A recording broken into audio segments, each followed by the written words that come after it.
First of all, my name is Hao Ngian, and I will be moderating this particular session. On my immediate left is Daisuke Muto. And then from Japan, we have HELLY MINARTI from Indonesia. NANAKO NAKAJIMA, Indonesia, Japan/Germany. And then I have, last but not least, IINA NAOTO. We would just begin in the order from left to right. And then I would like Muto-san to take it away, please.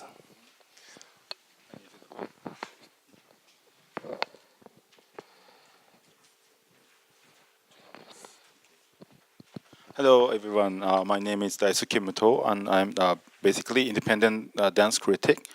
But I'm also teaching at the university, especially dance history and theory. And recently, I started to choreograph myself. And I'd like to talk about my recent research and viewpoint about Asian contemporary dance.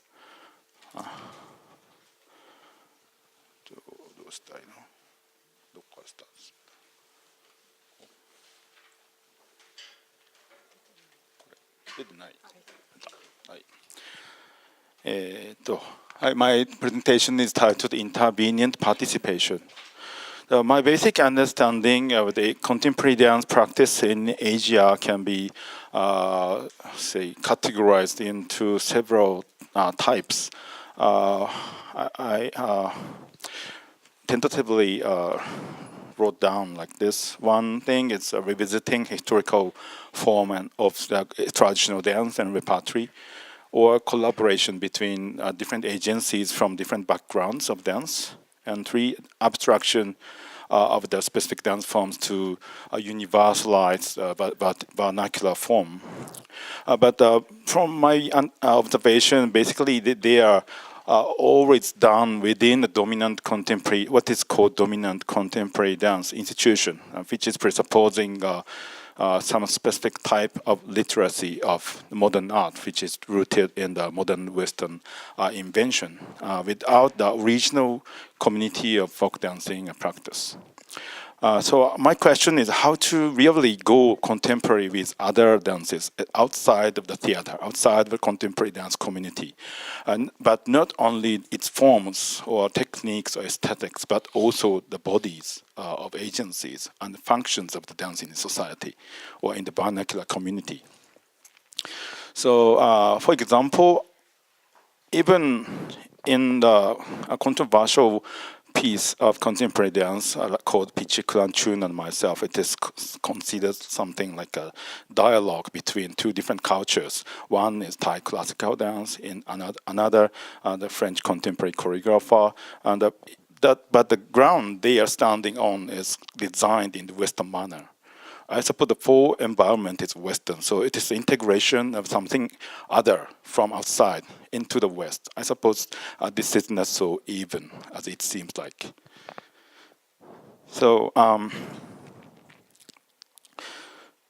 basically, dance outside of the theater, outside the contemporary dance world, is diversely embodied, not only professional artists, but also by farmers, fishermen, business workers, and all the kinds of the ordinary people, before in some way integration into or on the stage into the contemporary dance project.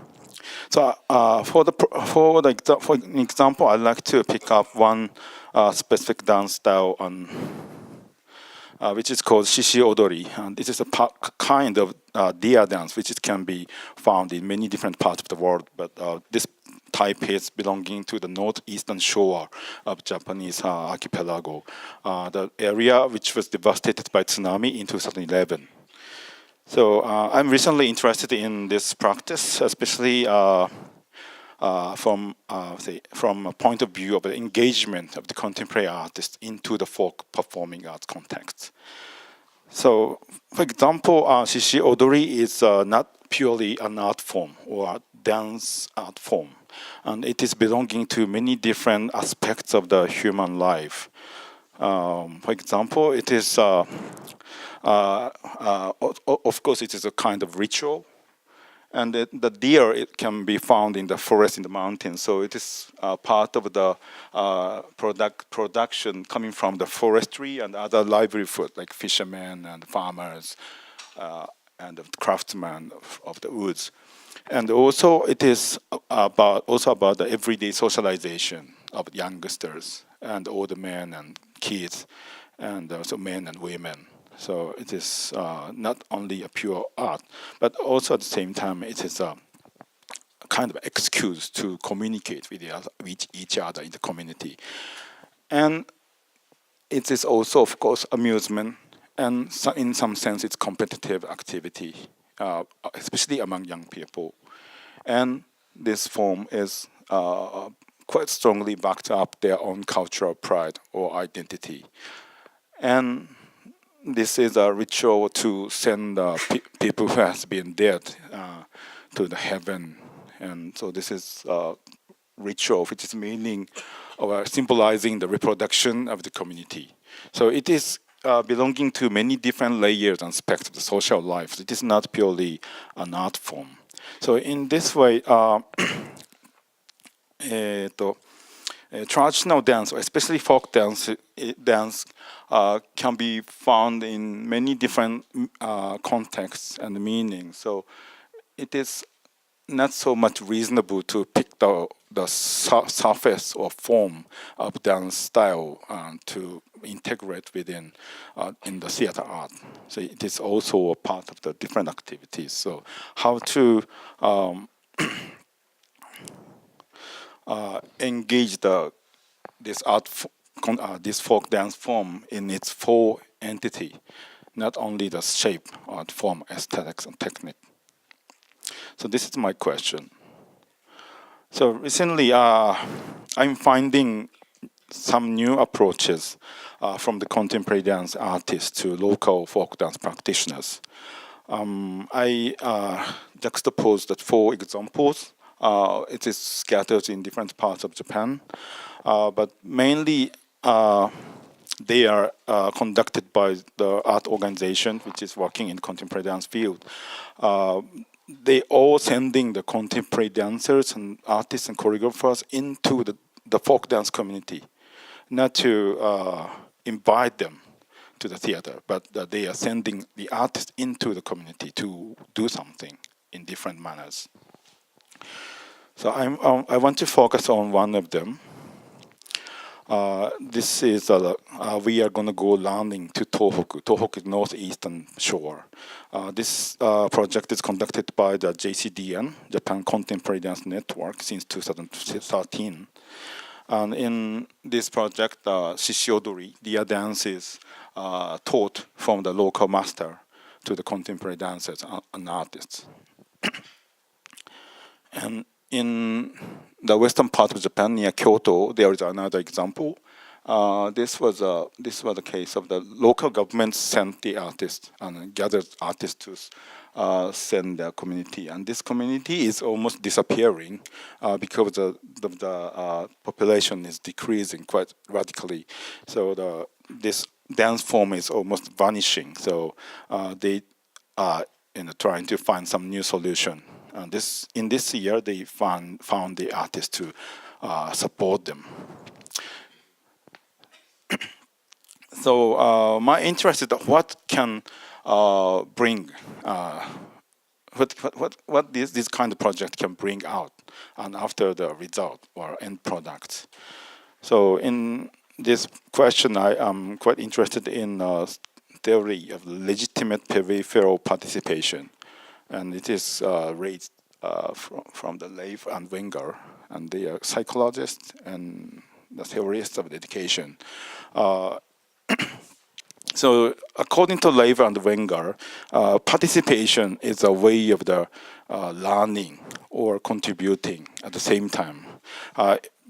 Becoming a part of the large community of practice, and they are still a newcomer, and they are learning from all the timers and other members of the community. But it is not just absorbing the knowledge and the techniques from the existing members of the community, but they are also contributing to the community itself, just as a newcomer. he needs to learn and absorb the information and techniques. But in that way, they are conducting the teachers' teaching. If you want to learn from someone, so you need to ask someone to teach you. So this behavior is also a kind of choreography. So in this way, the newcomers are always functioning in the community of practice as a periphery. So this is a basic understanding of the Lev and Vanguard's theory. So this is the point that I want to emphasize. Recently, I myself joined this project. I learned the drumming and dancing, of dia dancing. So in one moment, a guy from the community, and he was a middle-aged guy who took my hands to teach my drumming. So I was thinking about, I am learning from this guy and he's teaching me, but I'm also guiding him to teach me. So the transmission is always interactive. And especially the original member of the community is born and grew up in the community, so they are normally accustomed to the rhythms and dance steps and the aesthetics. But I am coming from the outside, so I'm quite foreign to them. So they need to invent a new way to transmit the knowledge, information, because I am not familiar with the rhythm and singing, accent, anything. So they need to find some new way how to transmit this nuances and accent and intonation and the way of the move your body. So this is my own engagement or my own intervention to the community. To go learning is making something new happen in the community. So in this way, I can make two poles of the way to engage with other dance forms. One is integration into the Western theater art. That also means expansion of one single monolithic global contemporaneity. Even though it is including differences, but it is connected singly. And on the other hand, there is a way of the participation. That participating makes something new happen, then that could be empowerment of diverse threads of dances. That is not single, individual, it's always multiple. So in this way, I think I can formulate the new definition of contemporary dance. Contemporary is not single, contemporary is diverse. So in this way,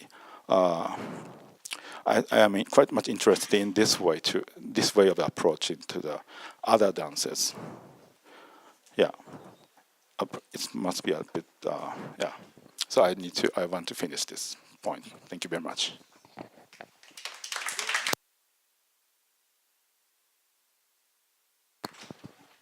Right. Succinct, but clear and great. We'll have a lot to talk about. I'll just quickly pass the mic on to Helly. I tend to rumble, so I will read out. And yeah, for timekeeping and all. I think I will link. I'm happy that this today started with morning session. If some of you follow that, all these keywords of my presentation today. But yeah, I just read out first. So I'm going to talk about a very specific project that I did in 2014 and 2015 as a way of looking back. So it's reflecting on what I did, and it's Choreo Lab that I co-organized back in Jakarta.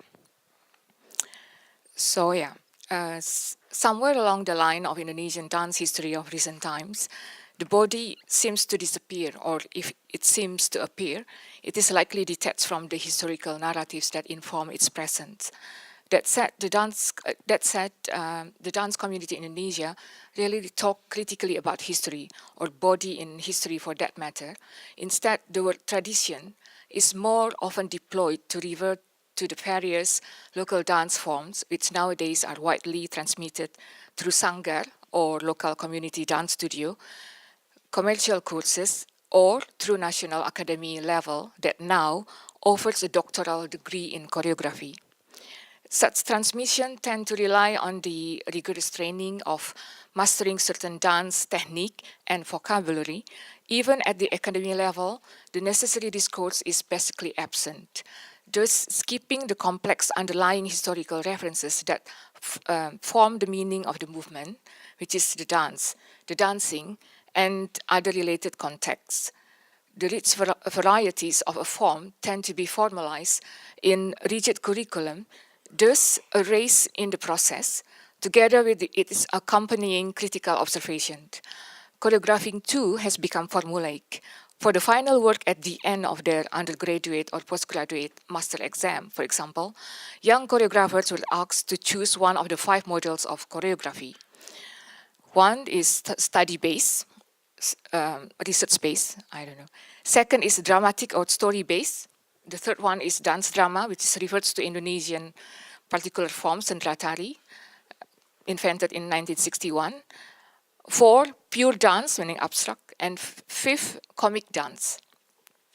In the first Choreo Lab, a program catering to facilitate the artistic process of young choreographers, I co-devised in 2014, I tended to address this absence by inviting several speakers to interrupters, I would say, to articulate some aspects of other art forms aesthetics. I invited people from literature, film, and theater to talk about one subject on each. But I soon realized that this method too is too verbal and detaches further these choreographers from bodily understanding of those knowledge inherent in the movement of various traditions, including the ones taken from non-Indonesian sources. They also learn from these national arts colleges. So, in the second and last Choreo Lab process in progress in 2015, is in the picture, I corrected it by redesigning a program together with the 2 assigned so-called mentored dramaturgs from the early stage. The Choreo Lab itself, as one of the Jakarta Arts Council programs, was situated in continuum with the Council's long tradition since the late 1970s, which consistently pursued the effort to first map the practices of young choreographers in order to further support the artistic process. Because the Council itself is unlike any other council, definitely not what Ong Keng Seng described the other day. We are 25 independent artists, arts managers, activists who are selected to devise arts programs given a limited small budget for 3 years at a time. Members are changed every 3 years and one member can be selected maximum twice, so 6 years. And as independent curatorial collective, we work with the city government as their critical partners. So I deliberately, in the second Choreo Lab, I deliberately engaged 2 distinct figures as mentors for this Choreo Lab, and none of them from a conventional dance education, and that for a particular reason. These 2 figures are Suprapto Suryodarmo, a movement teacher / contemporary shaman, to quote some of his students, and visual artist Hanafi, who generously opened his studio in the leafy outskirts of Jakarta as rehearsal space for many performing arts groups, mainly theater collectives. Not often he is also hosting them up to 3 months each time, or not seldom also collaborates with them. This is the situation. Hanafi's wife, Adinda, is practitioner of children theater, whose cultural networks brings people of various backgrounds to informally hang out in the studio, engage in heated debate, and yet taking place in such relaxed, laid-back environment with constant flow of tea, coffee, and homemade snacks. So so-called resident artists are free to use both the indoor and outdoor spaces for movement rehearsal and activating all. Welcome to activate all corners possible. So the format of the Choreo Lab is it starts with a 4-day workshop in that studio where Hanafi and his family live, where we all also stayed. The other We, meaning like the other mentor, three participant choreographers, and some of the organizing team. Hanafi's home/studio is also a hub for young artists and thinkers to hang out, and the workshop opens up also to this flow of regular individuals of the place. So the setting was somehow carefully designed, but remain open to absorb the organic life of the space itself, embracing the community that already co-inhabit the space. So Suprapto Suryodarmo, one of the two senior mentor dramaturgs invited to facilitate this program, earnestly opened the informal introduction by asking these three young choreographers selected this following question. He asks on the first day, when you choreograph, what is your intention? Is it to make a sesaji, literally means offering, or sajian, which can be translated as presentation or dishes? The core word of these two Indonesian words, sesaji and sajian, is saji, which either way connotes something with food as in the ritual, and in the ritual offering, and dishes served to be consumed. This question set the dramaturgical tone of the choreo, at least for me, hinting the rupture from how tradition is being transmitted in modern Indonesia, as reflected in the founding of these national arts colleges since the 1960s, from which these three young choreographers graduated.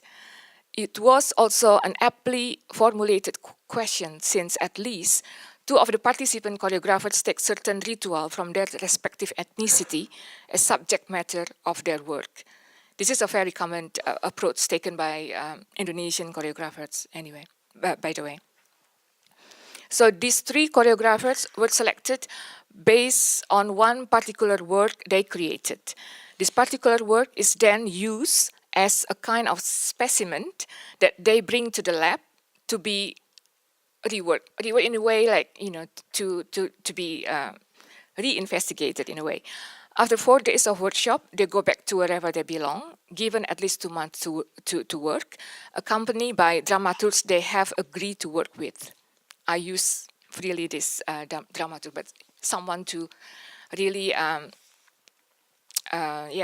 work with them yeah, it's another story. So the dichotomy of this sesaji/offering vis-a-vis sajian/presentation/dishes immediately is thrust into investigating the choreographic intent at the core of this young choreographer's practice, and at the same time, it highlights a changing approach and method in the transmission of the art form in the structure. Which is like a ritual of guru-disciple, guru-disciple into a westernized arts institution these national colleges adopt since the 1960s. By starting this lab, process in progress, that I labeled process in progress, with questioning the intention of creating performances in the context of contemporary Indonesia, where our infrastructure is always lag behind from both the market and the precipitated process of academization of arts dance colleges. Now, for example, those national arts colleges offer dance program up to doctoral degree in choreography. So Suprapto reflective question put everything onto focus, back to the core problems of such ruptured transformation. Crucial and complex, this question is articulated in such colloquial manner. So don't imagine like investigative, like very rigid setting. In plain Bahasa Indonesia or Indonesian, and yet subtly philosophical, highlighting the different realities of dance making in today's Indonesia. So to describe who Suprapto is and his approach, let me quote one of his many students, because I can't really formulate it quite, I think when I look at these phrases, it's almost perfect. So I will quote one of Suharto many students, Alice Pitti, a British movement practitioner who wrote in 2005. Suprapto Suryodarmo is in this idiosyncratic figure in the field of Indonesian contemporary performing arts. Difficult to divine, even by his long-term colleagues, he seems to play the role of a maverick or shape-shifter, mercilessly breaking with the formality of tradition and yet deeply connected with the cultural heritage of his land and people. Usually known by his shorter name, Prapto, he is a movement teacher from Central Java. Indeed, movement is his main aesthetic vehicle as a performer rather than dance.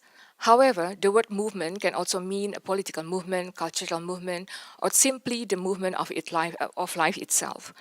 His work as a teacher, performer, and innovator is to explore how physical body movement is shaped or informed by these deeper underlying forces of motion. Since movement by nature is never fixed, working with Prapto can feel like diving into a sea of uncertainty and struggling to keep one's bearings amongst currents that are constantly changing. The ground rules are never certain because the ground itself is always moving. Movement is synonymous with change, and change always contains an element of chaos. By allowing the movement of life to penetrate and channel itself through him, Prapto actually seems to embody the forces of chaos, a quality that is unusual and distinguishes him as a shape-shifter. However, I do not mean that his life is disorganized or that his artistic work is chaotic. It is more that Prapto, just by being himself, acts as a stimulator or catalyst for the power of chaos to take effect. He uses his own body movement as a diagnostic tool, a barometer, to sense what is evolving or trying to emerge in person life, or in the interaction between people of different culture, or in the unconscious interplay between performers. As one student described his work, studying with Prapto is exploring the life beneath the life. Quote, close quote. Bear with me for a bit. It is precisely those unique qualities of Suprapto that I combine with Hanafi's practice and personal approach working with young artists. Both are aware of their so-called seniority, and yet they quickly, casually shook and struck off the underlying generational gap and hierarchy by saying, no, we don't want to guide you or anything. How can we? We just wish to be invited to disturb your process. Disturb here is a not so apt translation for the word mengganggu, since in this context, it connotes the sense of playfulness, of a smart joker than destroyer. I would read the last pages by playing 5 videos simultaneously, but without sound, to describe my case studies. It's my old laptop. It's hang, I think. So I'm sorry. I mean, I go on. Anyway, yeah. Sorry, it's not working. Yeah, maybe. So in this presentation, I wish to share one of those young choreographers' work included in the Choreo Lab. It's the work by Muhammad Haryanto, or shortened Hari, with his work Gulur. The piece and his process is an ideal example to showcase the dramaturgical process that transforms a work. So Hari came on board with a work first titled Lur Gulur that is based on particular local ritual from East Java. It's a mixed dance form which is performed by people of Larangan Barma village in Sumeneb, Madura Island, just east of Java. And he interviewed 2 cultural figures from this community and was inspired by after seeing the work by one of them, who recreated the form into a stage presentation. This is actually 5 of Hari's research work and stage work part of this. That's why I like to show it, show them all, yeah, with you. But I'm sorry, this is not working. Whilst the new interpretation of the ritual he saw incorporates storytelling of the origin of the Gulur ritual, Hari decided to focus on the peculiar movement of bergulur,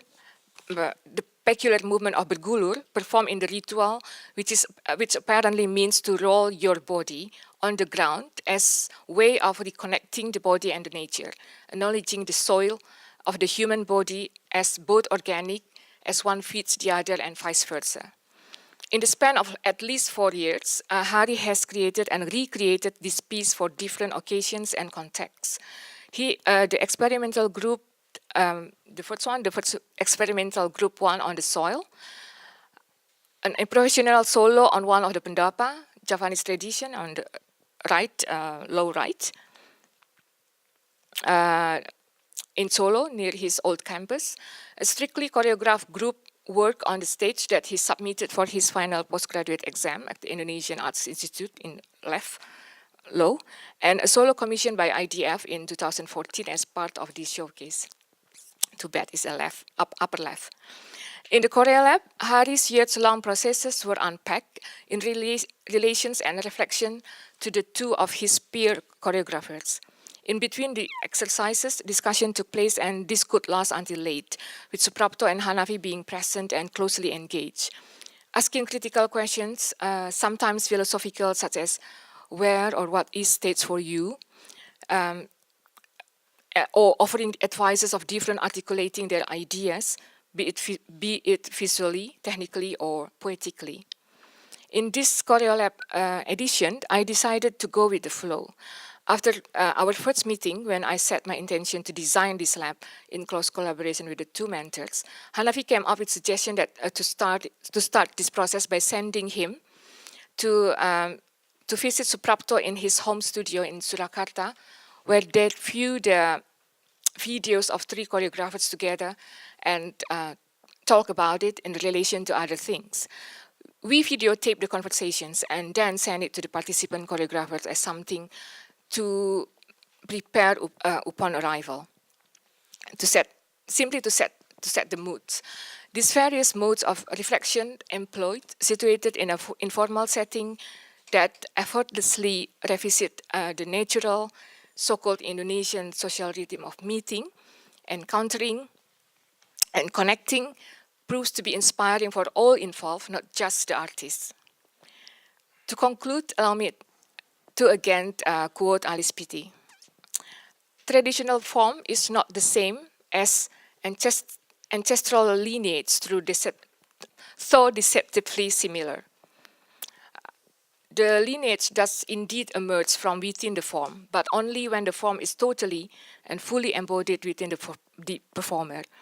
Because then the real spirit of the work, literally, and the ancestral spirits start to emerge and imbue the work with the life, fertility, potency, and meaning. The performers themselves have to be the medium, the interface between the visible form and the intangible spirit of the work. This is the fundamental training of an artist, whether Indonesian or not. Without his complete embodiment, there are empty spaces, space in the wind. Like he quotes Suprapto about this space in the wind. This is Suprapto-owned term. And the spirit may well fill those empty spaces with chaos. Western influences may well come into that training process and vice versa. So, however, the new influences also need to enter fully the ritual space, not just as free-floating costume, the exotic glamour of East or West, but the influences or spirits need to be initiated and included into a new interplay of ancestral spirits that includes the Western ones. The word influence, like influenza, comes from the wind, and the wind is spirit, the original breath of life. Influence is a form of spirit. He quotes high water. The Western or non-Western influences need to be treated as seriously in the ritual space as any other ancestral spirit, because the interplay of spirits will create new dances, new rituals, not losing any of the past ancestor, but simply emerging at a new level of complexity. I have to confess that I'm very uncomfortable quoting this, but I especially the phrase ancestral spirit, but I decided to confront myself with it because I think this is what I refer to as that historical narratives in my boring academic terms. But it's simply I try to, how do you say it? I'm looking for answer at not a simplified answer why this rupture, because in Indonesia we never talk about this rupture, because when we talk about tradition in dance, it's always about continuity. But I keep seeing this structure emerging, so that's why it's and I think I like what Alice Pitti offers if you read his writing or her writing. Anyway, I'm sorry that the video is not working, but yeah, thank you.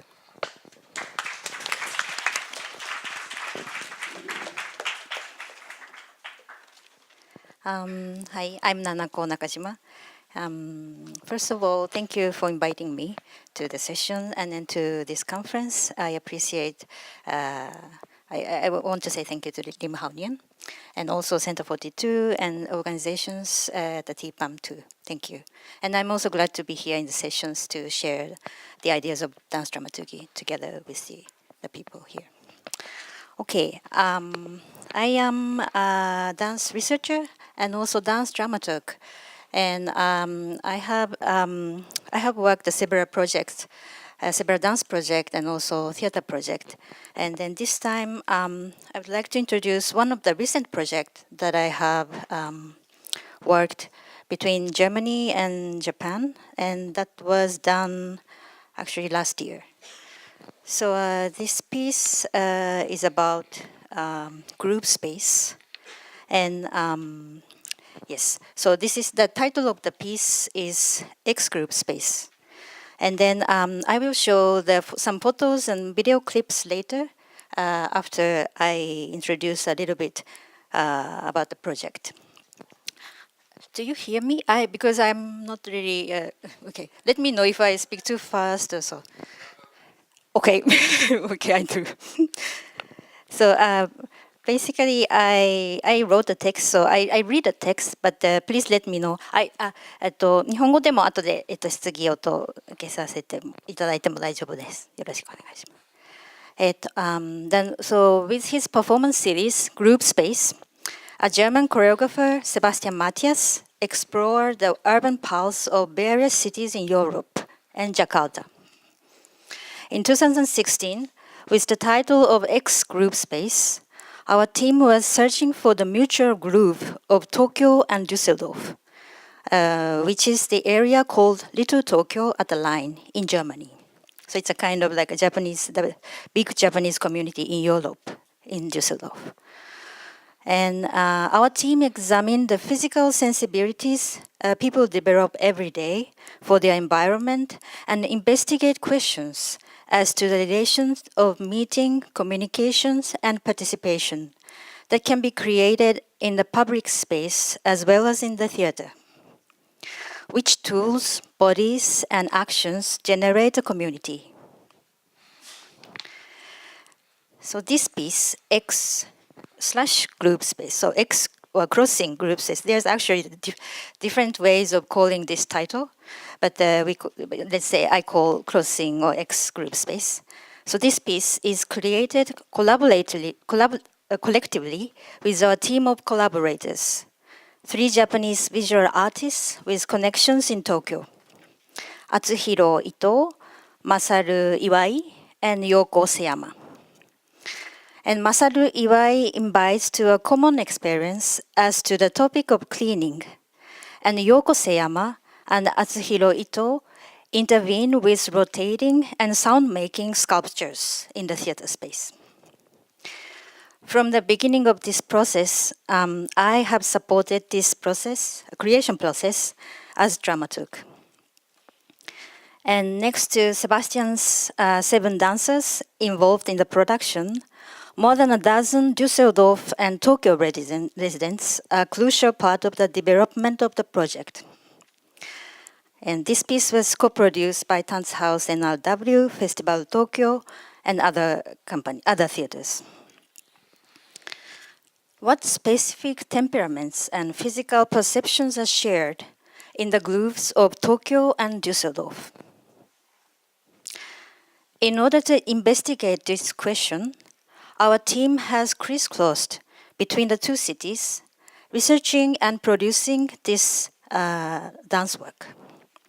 In particular, we have focused on the Japanese community in Düsseldorf and the German community in Tokyo, or international community in Tokyo. That is, a double gaze from both the inside and outside. And based on this joint perspective, the people who are minority in one city becomes the majority in the other, and vice versa. In this way, we became able to rethink the following questions. How can we share a single space with people from different backgrounds?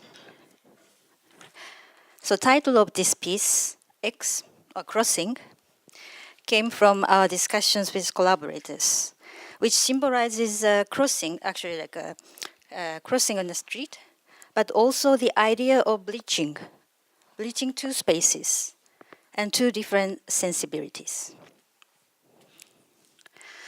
Okay, and during the creation process, the team has done residency in both cities, so that we can include both sensibilities and their receptions models into our dramaturgy.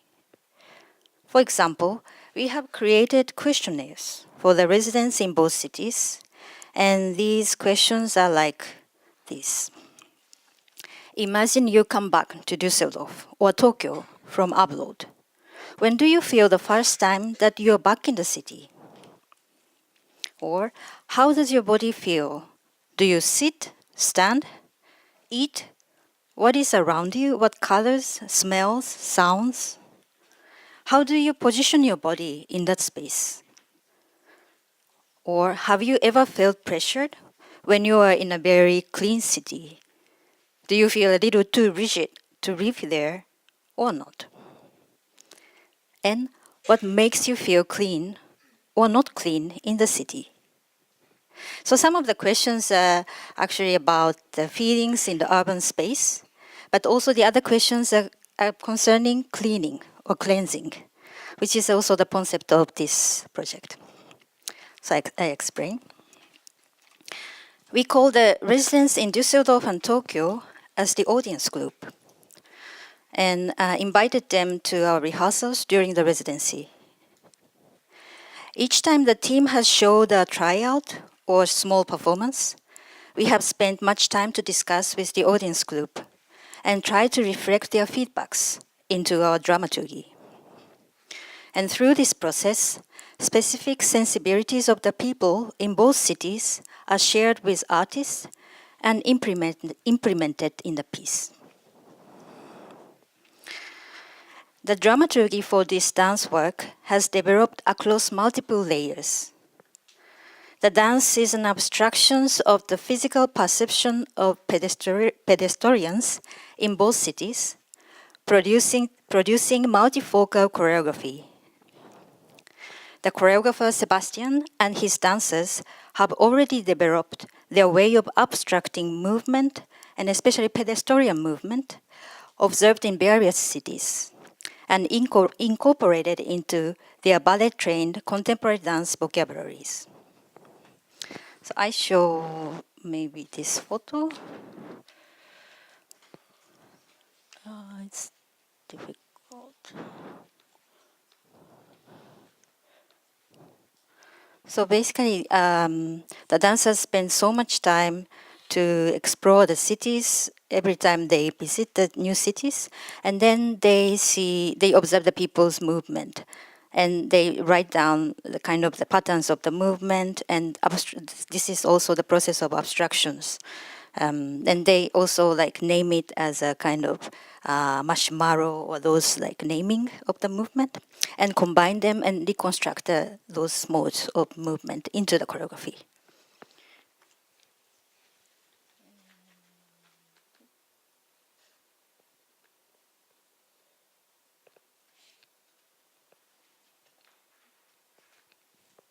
So then we spent the time also, actually like both cities, in not only in Düsseldorf but also in Tokyo. And this is the kind of the photos, which shows the process of making the dance movement. So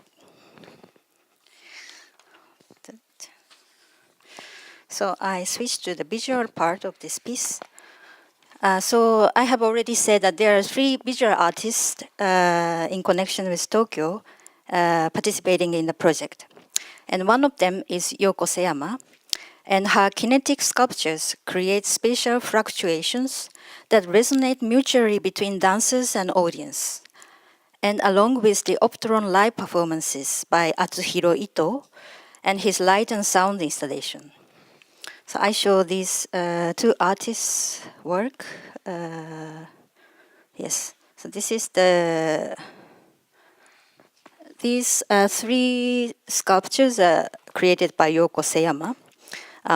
So this is actually like is how do you say this is moving, and then but it's not really like constantly moving because of the motors which is at the end of the sculptures, and it goes down, and then because of this weight the sculpture starts turning, and those kind of movement that we cannot really expect. So then 3 of them are sculptures by Yoko, and then around this is the sound installation by Atsuhiro Ito. He's also a musician, so but at the same time he created these sound installations and this light, how do you say, limelight or flashlights, or attached to the speakers, and then when it's on, this makes the sound of speakers. I show you the video later. But Atsuhiro is also playing the music or playing the sound during the show. And he is, so his self-made device is called as Optron. And by using the switch on and off, that makes the electricity, and then this electricity makes sound, noise sound. So then he basically like he plays this self-made device in order to make the music and make the sound to dancers.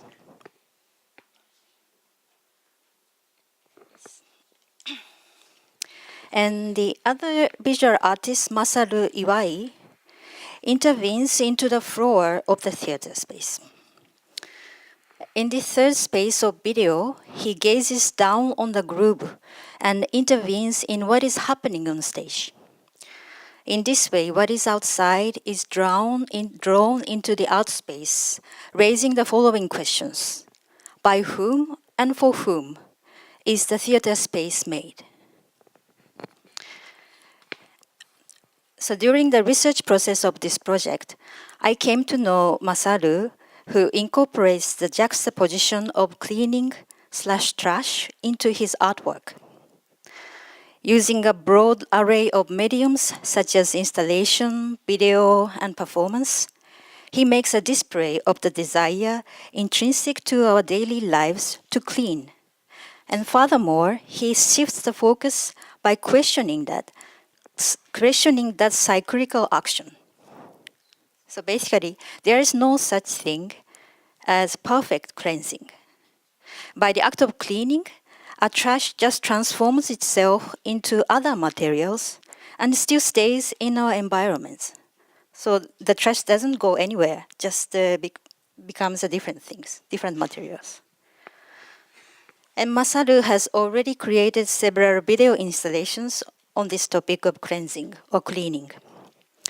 In one video piece called Dancing Cleansing, he asked students at the elementary school to clean the school together, and this collective act of cleaning culminates into the act of dancing. In addition, Masaru has been recently engaged regularly in decontamination process near the Fukushima nuclear power plant. He washes radioactive substances off buildings and streets in Fukushima prefecture communities, which we can call as the act of collective national cleaning. And Sebastian has an allergy to dust. So he brings his anti-dust pillow when he travels. Not only that Sebastian has really a physical reaction to dust, Masaru's approach is very much related to the idea of spatial groove in Japanese context. His practice of cleaning is described as Japanese take of Sebastian's idea of groove in a club scene. Cleaning space is the act of shaping, changing, and controlling space. And this act of cleaning evokes the collective cultural memories of school days for many Japanese people. In contrast to the club scenes, which is still foreign to some people in Japan, this act of cleaning could produce groove space in Japanese context. Who is in charge of cleaning also reveals the social structure and political aspect of these two cities. In both Tokyo and Düsseldorf, Masaru employs one professional cleaner to do cleaning theater space before and during a show. Although Masaru does not look for professional cleaners with a specific background, these cleaners at both theaters happen to be immigrant workers. This is not a performance to represent the act of cleaning. Rather, it is a social intervention to bring the different spatial and temporal awareness to the audience. So I show you the video of the piece.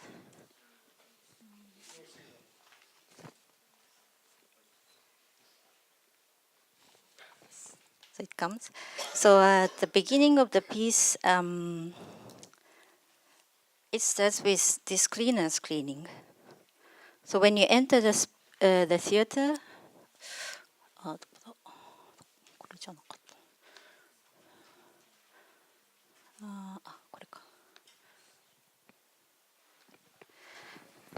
so when you enter the foyer of the theaters, there's one person cleaning on the floor.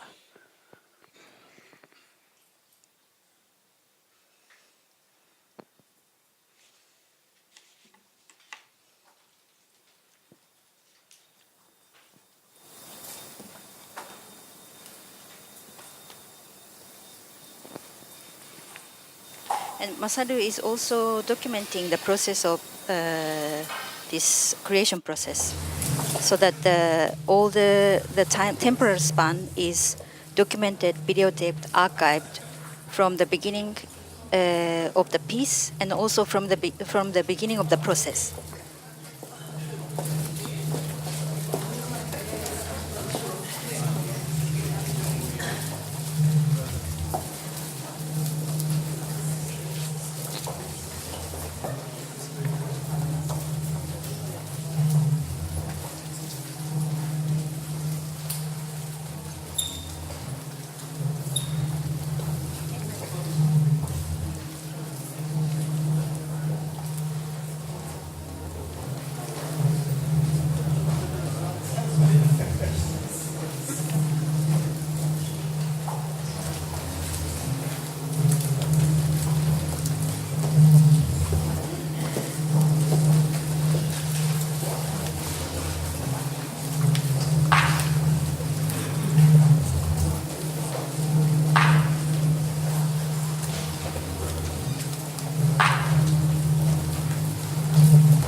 Maybe I skip a little bit towards the middle.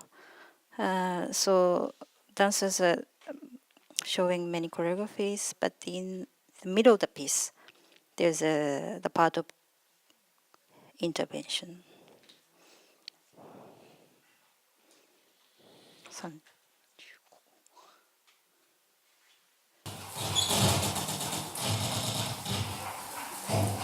ちょっと先のか。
Okay. Okay. Just wrap up, just sentences. So then it's basically the way which we feel and perceive a public space is constructed in both cities and culturally. And simultaneously, the urban space is influenced by various people who live in the different communities. The actual performance group space is created out of these temporal connections between two spatially divided places, which is Düsseldorf and Tokyo. Thank you. はい、日本語でやります。よろしくお願いします。IINAです。Hello, I am IINA NAOTO. 僕は今日よいしょお話しするのはアバウトカズオーノという作品についてのドラマトゥルギーです。Today I would like to talk about dramaturgy, about a piece called About Kazuo Ono. これは川口隆夫のソロパフォーマンス作品です。This is a solo performance piece by Takao Kawaguchi. 高尾川口はそこにいます。He's right there. まあ本人がいると話しづらいこともあるんですけど。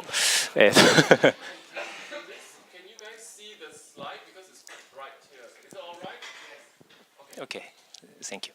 じゃあでこの作品のまず簡単なコンセプトをお伝えします。I would like to talk about the concept.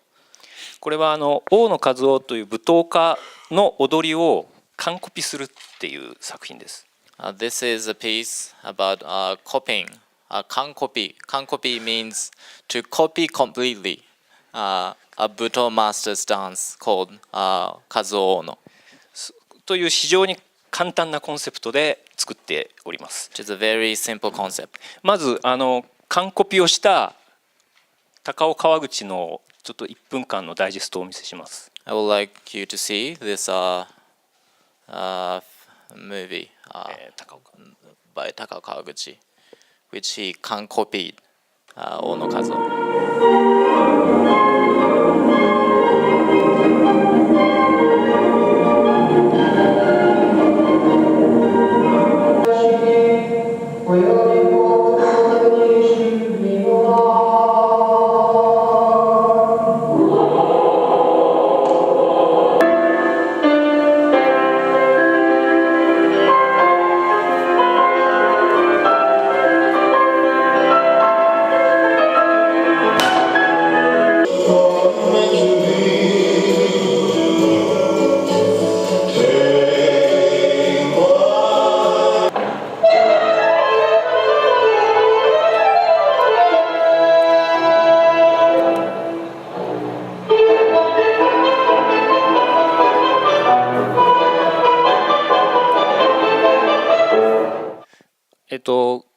全部で12シーンあります。There are 12 scenes all.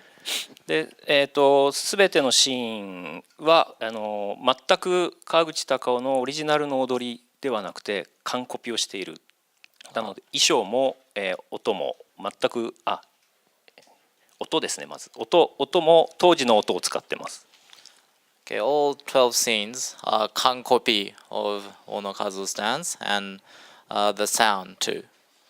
で先に本物の大野和夫もお見せします。I would like you to see the real Original. Onokazu, the original. はい。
今のが本物ですね。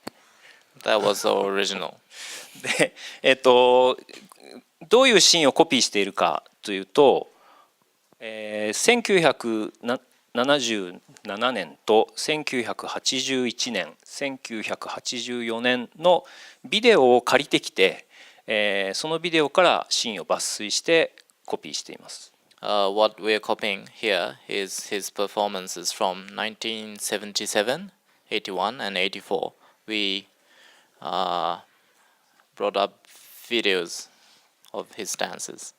で、この3つの年代のこのビデオで踊ってる振り付けというのは全て振り付けじゃなくて演出をやってるのが土方辰巳が演出しています。They were all directed by Hijikata Tatsumi. で、この大野和夫という舞踏家はですね、即興の踊りだってよく言われてるんですが、It has been said that Kazuo Ono does improvised buto.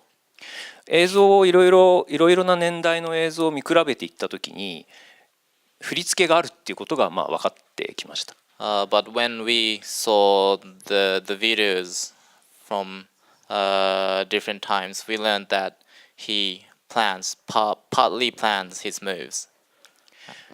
で、もう一つこの作品で特徴的なのは当然完コピであるというコンセプトです。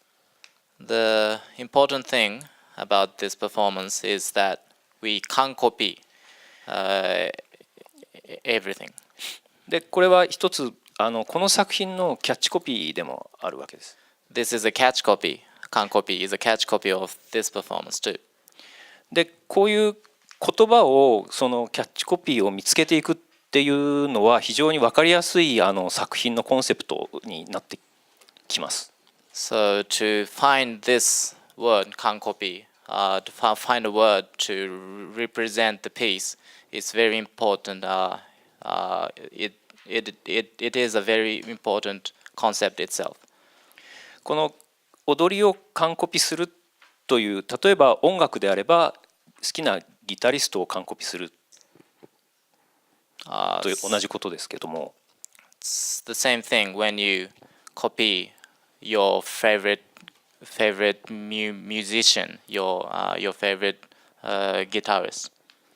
でその時に音楽を真似るだけではなくて、例えば音楽であれば音楽を真似るだけじゃなくて、そのスタイルとか喋り方とか全部その人になろうとするという定義ですね。So when you try to copy a musician, you do not just copy his or her music, but his style or how they talk そうするとこの作品は川口隆夫が大野和夫になろうとする作品です。So this piece could be put as a piece that Kawaguchi Takao tries to be Ono Kazuo. それは一つダンスのそのダンスというカテゴリーでなんていうんですか何かになるっていうのはすごくこう重要なモチーフな気がします。Well, dances, it is a very important motif for dancers to try to be something else. はい。become Become, yes. Become something else. It is important in dances. Yes. でThank you. この作品でごめんね完コピなんですけど一番最初の次のこの、ポートレート・オブ・ミスター・オーという映画をコピーするシーンがあります。There's a scene in the performance that we copy a film called The Portrait of Mr. O. これは大野和夫が撮った映画です。This is a film that Ono Kazuo took. 監督は、長野千秋さんです。With a movie director called Nagano Chiaki. たった2人で作った映画。Was made by only two people. で、1969年の映画です。It is a film from 1969. で、これをちょっと見てみます。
不思議な映画なんですけどもはい。It's a strange film. このシーンを川口隆夫が一番最初のシーンで入れています。This is the first scene of the performance about Kazuo Ono. それもちょっとお見せします。I'll show you the scene.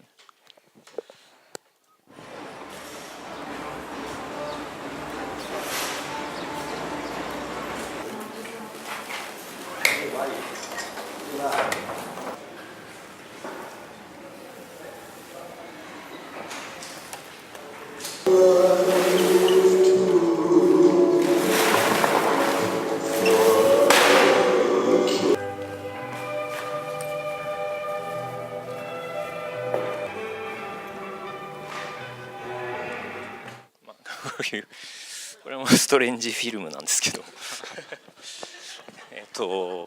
これは完コピじゃないんですね、このシーンは。This scene is not a copy. じゃあコピーというテーマにおいて何をコピーしてるかと言いますと、 So what we are copying here is オリジナルの、映画の方の大野和夫の動きのエッセンスっていうか、なんですかね、要素みたいなことをコピーしてます。We are trying to copy the essence or the concept that of the original movie. オリジナルムービーのこれって途中でこのオリジナルムービーの大野和夫のこの動きを映像で読み解いていくという作業になります。we're trying to discover what he's trying to do from the original movie. そうするとこの映画は70分あるんですけど、何がしたいか分かんないんです。大野和夫が何をしたいのかが分からないものがいっぱい並んでる映画。So this movie, it's 70 minutes long, but we don't know what he's trying to do. でそこが重要。 And that's the important part. 何をしたいか分からないということを川口隆夫がコピーしていく。 So Kawaguchi Takao is copying the fact that it's hard to understand. そうする、yes. すると最初この川口隆夫はほとんど観客に無視されます。 So when Kawaguchi Takao comes in, the audience almost ignores him. そうね、誰も川口隆夫と気づかないので変なやつが来たっていうふうにお客さんはこう少しこう嫌なというか見ぬふりをする。 So nobody thinks he's Kawaguchi Takao. Everybody thinks that it's just somebody in the wrong place. So they try to ignore him. でそれもすごく重要なポイントです。 And that is very important too. つまり大野和夫がその時代そういうふうに見られてた、無視じゃないけどそういうふうにちょっと変なやつって思われてたっていうのがこのシーンで語られてくるっていうことです。 Okay, so that is the way that Ono Kazuo was seen back in his days. ですのでコピーだけではなくてその大野和夫の一人の人間の歴史っていうものもこの作品の中でドラマトゥルギーとして入れていく。 So we're trying to copy not just his moves, but the person, his history in this performance piece as a dramaturgy. このシーンこの大野和夫についてのこのシーンのこの大野和夫人形っていうシーンがこうあります。This is a Ono Kazuo puppet.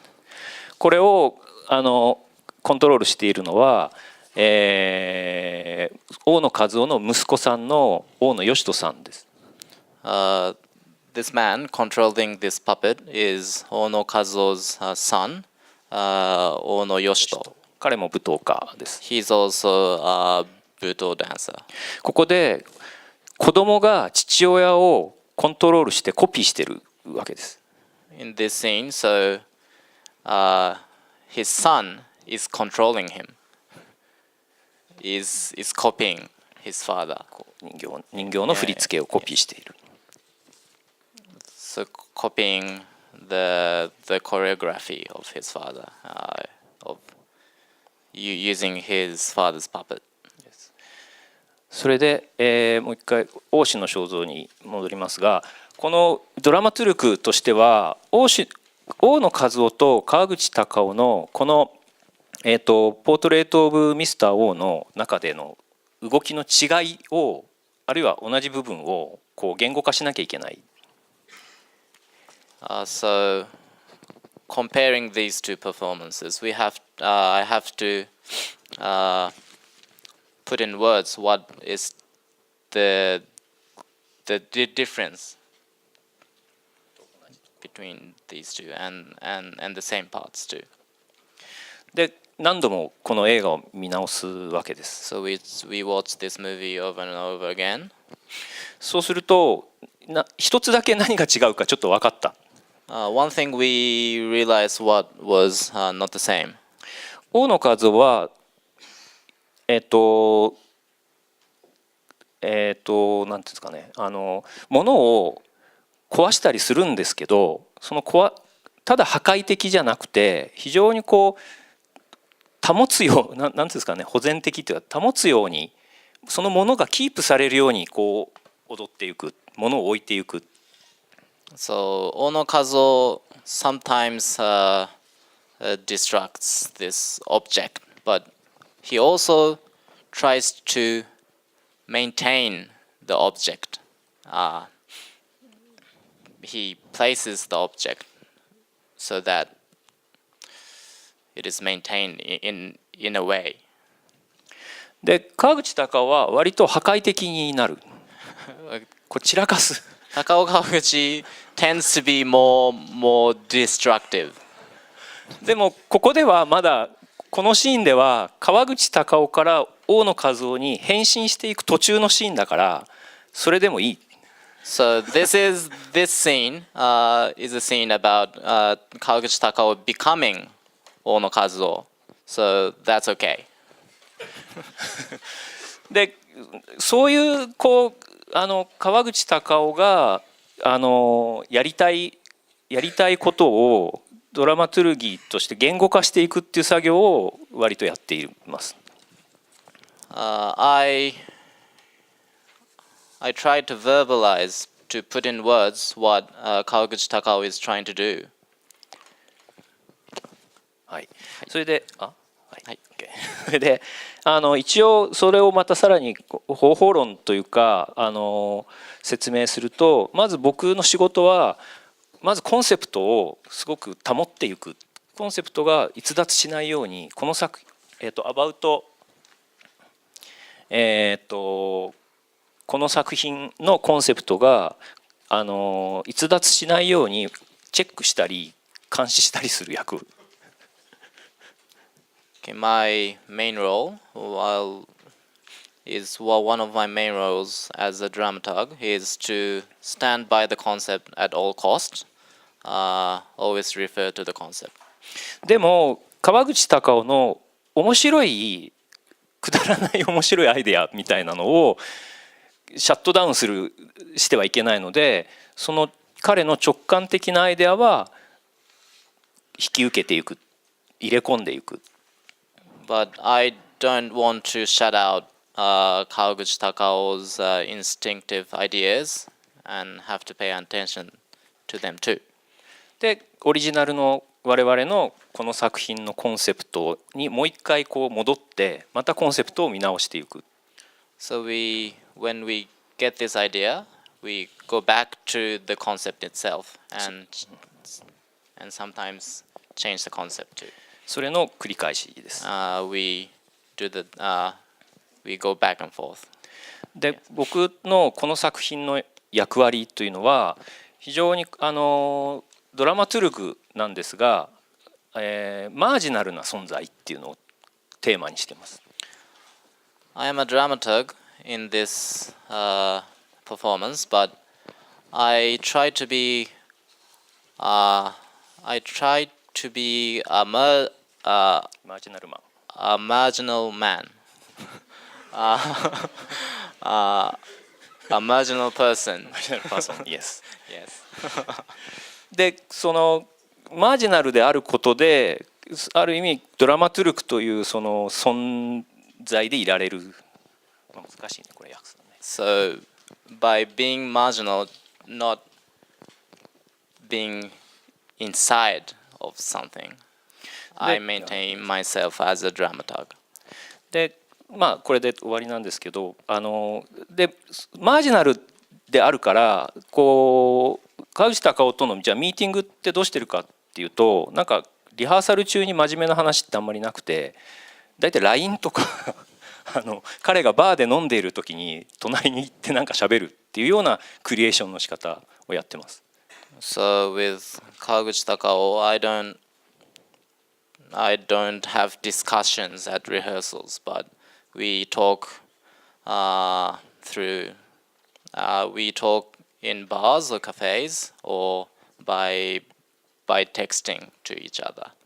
なので作品はアバウトカズオオノなんだけれど、僕は割とアバウト川口隆夫っていう感じで接している。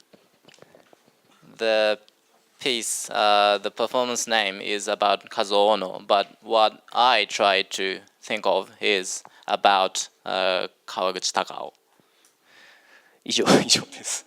終わりです。That's all. Thank you. Thank you.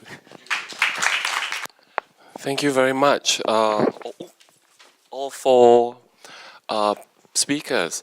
Before I open up comments, questions, or before I invite comments and questions from the floor, I just want to quickly perhaps do trace some kind of big picture for us to think about, and also give a little bit of time for the floor to percolate some questions. The entire panel was on the broad umbrella, or on a broad topic of dance dramaturgy that included body, memory, and movement. What was interesting was that there were quite a few threads of discussions and talking points that could be quite well linked up to actually this morning's discussion. One being, and it started off with Daisuke-san on pedagogy and transmission. The idea of teaching. We were talking a lot about teaching this morning, and what does it mean when we have some sort of a authoritative figure, especially in the kinds of artistic and cultural practices in Asia. But more than that, I think Daisuke-san brought up the point about learning also, and how does that insinuate itself into the creation of contemporary dance. And that's quite an interesting way of looking at contemporary dance. And then from this transmission, we go on to even Helly's presentation, where again the notions of the guru and the disciple sort of hierarchy is subverted in a very playful way, and at the same time, even though this pedagogy or system has been turned on its head, there is still some sort of a mentorship at play, as she mentions, even though in its looser sense of the word, where the mentorship includes opening up of a home, opening up of literally a geographical and mental space for these dancers to actually develop and grow in their own way, and to actually state that these mentors will not give guidance, which was verbalized, right? From this kind of transmission of non-advice to transmission of the different kinds of gestures in Takao Kawaguchi's work, literally it was a transmission of gestures, or rather what was termed migration of gestures. The migration of gestures from Kazuo Ono's body to the film, and from the film to actually Takao's body. So there were many kinds of movements that were happening. And when we go into movement, we go into then Nanako's paper, where the movement literally is of a migratory nature, right? We were talking about looking at communities from Little Tokyo in Dusseldorf, yes? And then to look at Tokyo again. And these migratory patterns form communities. And then from these communities, we are looking again at movements, physical movements of these communities, which brings us back to then these notions of what constitute a community, which then adds on to what Daisuke-san was talking about, extra daily and daily activities, which were all part of the papers actually in different ways. The extra daily coming up with the notion of contextualizing folk dance with its very strong linkages to the community, to the way of the lives of the people in that community, geography, farming, culture, and then to Helly's paper again, idea of a cultural community where the extra daily, or rather the daily life of everyday doing, becomes a part of an artistic practice that is permeated through the work they do in that little residency they did, right? And then in Nanako, it was quite obvious the work itself, half of it was daily activity, daily behavior, daily movements that were then made into the extra daily performances, or the extra daily activity and movements and gestures, the sweeping, the cleaning, the walking, yeah? And last of all, looking at debris and dust, the cleaning, and then Takao's playing with what looks like detritus and rubbish. So there are quite a few strands that we're looking out here. And for me, like I said, the biggest one seemed to be this idea of transmission migration, movement, mobility of these sort of choreographic gestures, if you like, and then also what constitute a community. How do we now constitute the choreographic community, the community at large, the cultural community, and on a bigger scale, the global community. Yeah. On that note, I would like to invite comments and questions from the floor. Please wait for the mic to be passed to you because we are trying to record this session. Yeah, I think you should say. Would anybody like translation in Japanese for the Q&A session, or is everyone comfortable? これから Q&A に入るんですけれども、通訳が必要な方いらっしゃいますか？それとも皆さんこのまま通訳なしで進めても大丈夫でしょうか？通訳が必要という方、ちょっと挙手していただけますか？ Maybe it's okay. Right. Do show of hands. One over there. No question. You have a question. That's what I'm saying. Yeah, you have a question, right? Or a comment. Could we please wait for the mic?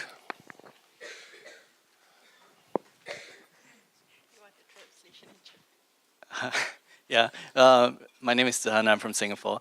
I'm curious about the last piece that was covered, and you know, one of the things is that we have Takao-san here. So yeah, I'm curious to ask what's the relationship between the dramaturg and the artist, specifically in this case, and perhaps both of you will be able to provide some information on how the contextual information about the impossibility of reenactments is provided to the audience, or when the audience is coming into the space, are they just enjoying it or appreciating it as just a piece without this contextual information, and whose responsibility is it to provide or to spark these conversations? Is it the dramaturg or the dance artist in this particular situation? Yeah.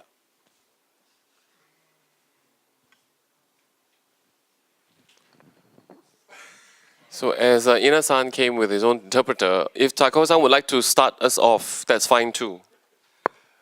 Well, I have heard a reaction from the audience who have watched my show, saying that no matter whether they have seen the original Buto master or not, they simply have fun watching my thing. And the way we start the show, with my helmet and blue, what do you call blue? Poncho, cape, tarp. They actually, because I start on the street, and when they start coming to the theater, they arriving in the theater, I am already there, so that they may have witnessed me doing something, lying on the ground or being a weirdo. So they may think that, and they encounter that part without any contextualization, and we like that, and we don't really give any context at that point. And then, well, they may have read or heard or watched the Kazuo Ono, and so they may have some context of what I will be doing, but the introduction into the piece is totally out of context. And for the other piece? For the rest of the show? Stage, okay. So from the rubbish that I play with, I put the rubbish on my body and dress up, and from that point the show starts. I guide the audience from the foyer into the theater, and which is the reference to the Kazuo Ono's La Argentina. So he he plays with the rubbish in the film for 10 years. And then at the end of that 10-year decade, in 1977, he creates La Argentina. And he becomes La Argentina he rises out of the rubbish. So I reenact that process. And I wear the rubbish and go into the theater to initiate the complete copy of his dance. And then, well, often we have an exhibition, some exhibits in the foyer, posters or artifacts from the Kazuo no in the foyer. So if they arrive in time, then they may be able to read or see some of the materials. And if not, well,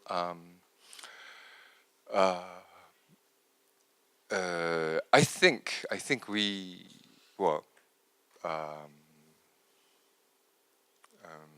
we give enough context already without giving it so obvious way.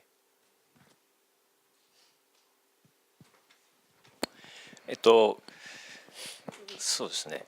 最初のシーンはまずお客さんがやっぱり半分に意見が分かれて、分かれます。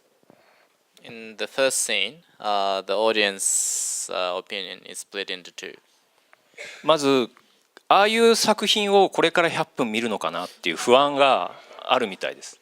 So the first half, they don't want to see this extending to like 100 minutes. Yeah. Yes, yes. でだけどそれは最初の30分だけで、その後にどんどんコピーをしていくっていうところになると、お客さんの集中力がすごく高まっていくんですね。That's only in the first 30 minutes. And when we start to copy, the audience's concentration. They start to concentrate. Yes. そうするともう途中から諦めて最後まで付き合おうっていうふうにこう思ってくれるっていう、そういう観客の心理っていうか観客側の見方みたいなのもデザインしていると思います。So when that happens, the audience thinks, okay, so we'll watch this to the end. So that's what we are trying to do. We'll make them disappointed at the first half hour, but provide them what they want with the latter half. Yes. Okay, great. Any other questions for the other panelists? I actually have a question for Daisuke-san. In terms of your research into looking at these kinds of artists, before that, again, I just want to make a comment about your use of the term intervenient participation, suggesting an intervention, going into almost an interruption. So that part to me is interesting because it seems that you're suggesting that these artists from outside the community going in to learn a new choreography or new art form suggests there is an interruption to the community, to that particular folk community. Could you say a few things about that? The older, I would say, the organizations who are conducting those kind of projects are not really seriously interrupting the practice of the community dancing. They suggest the I would say, main opinion leaders in the region, and they, I would say, they to select some small communities who are willing to accept that offering or the participation, just because of the population decreasing, or some different kinds of crisis of the community maintenance. So I don't think this is an interruption. They are always very welcome, especially if it is only temporary. But I found one single interesting case. It is about Shawnette Hughes, coming from the UK. It's upstairs. No, is she? Oh, yeah. Yeah, she deer dancing, and she she's running. Since 2008, she's quite frequently visiting Japan to learn different types of the folk dancing. And since last year, she decided to stay in one single isolated village in the mountains. And she has almost become a member of the community. And she owned a house already. And yes, she is learning Japanese and trying to gradually become assimilated into the community, and keeping the different relationship from the kids and old people and older people.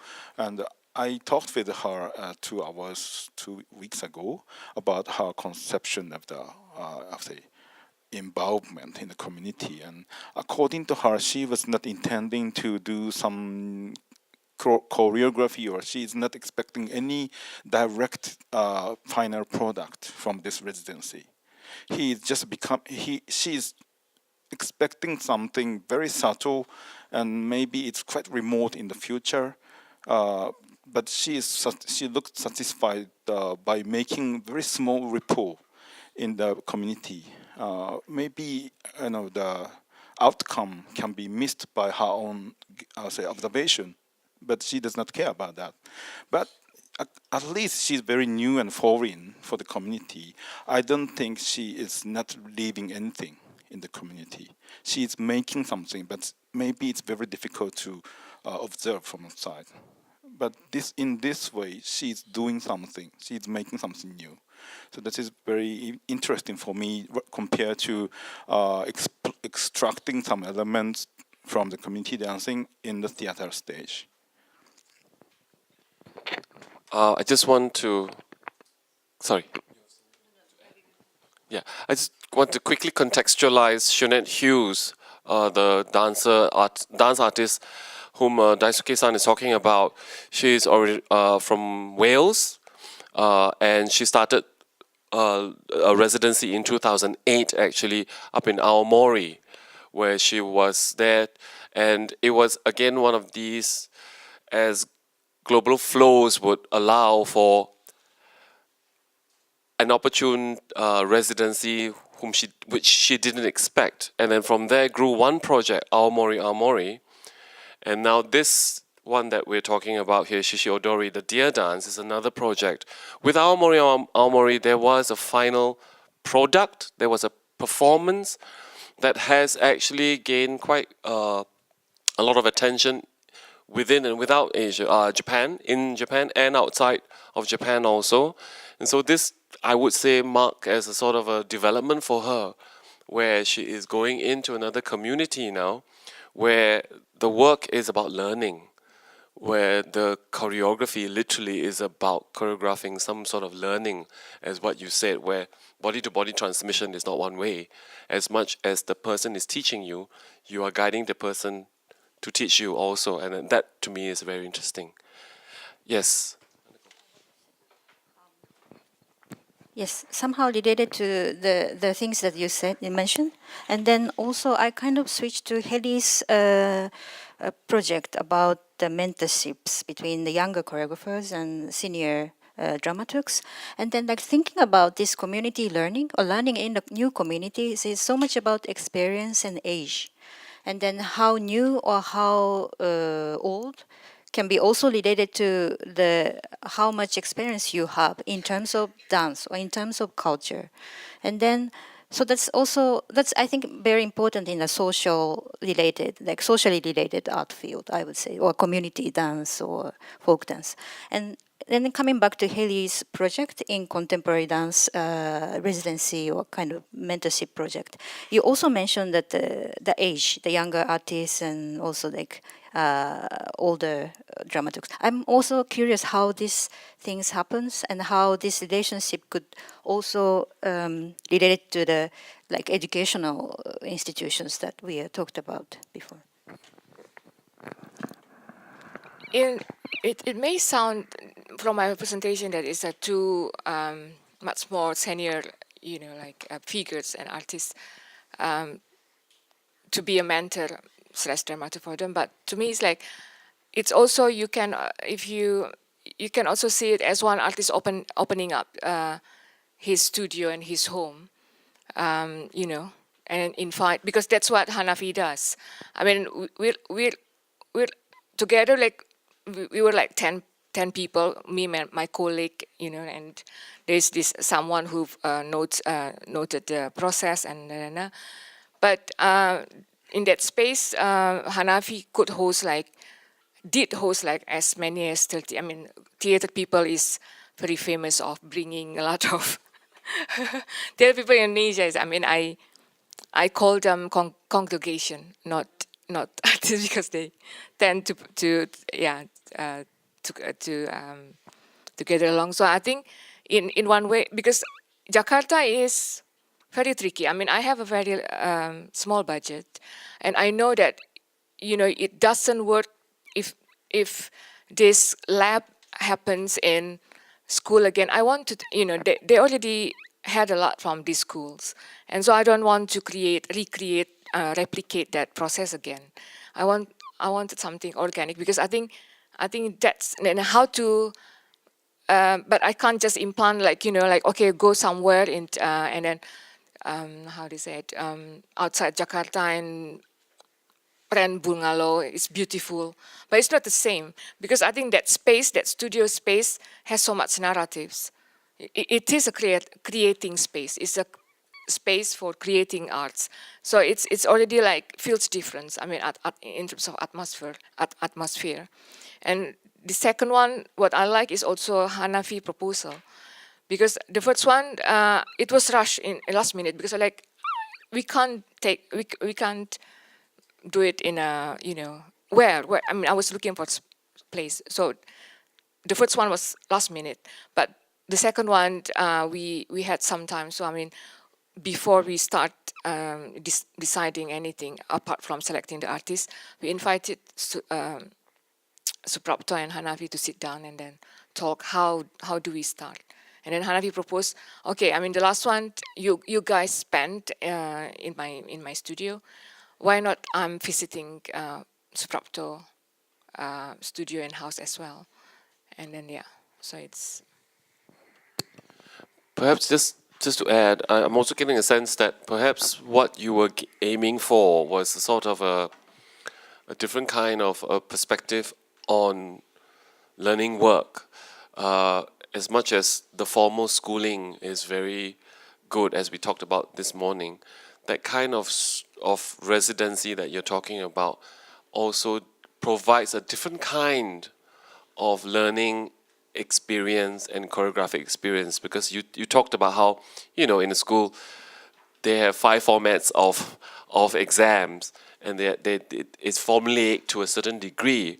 Here's a chance where in a different kind of environment, learning environment, then these dancers and artists have to learn in different ways outside a formal syllabus, if you like. Yeah? You want to add to that? Because I also was inspired by Haley saying ancestor spirit. And then somehow this idea goes to a spirit, which is not really like practical informations that we can learn at school, more about the kind of like ghosts in the air. And then somehow it's also goes back to Ina-san's presentations about Kazuo Ono's spirit is embodied by Takao-san, or somehow Takao-san becomes Kazuo Ono. So it's not about to dance as a Kazuo Ono, but more like to become him, And somehow it's related to the kind of alternative way of learning bodily knowledge or transmissions of experience or dance forms, I think. Yeah, thank you. Do we have any last questions or comments that you'd like to make? Great. In that case, please put your hands together for our 4 panelists. I would like to call this session to an end. Thank you very much, and thank you very much for staying. Well, this is the second last. We have one more panel to go, a very different one, talking on intercultural and interdisciplinary dramaturgies. That will start at 4. We hope to see you again. Thank you.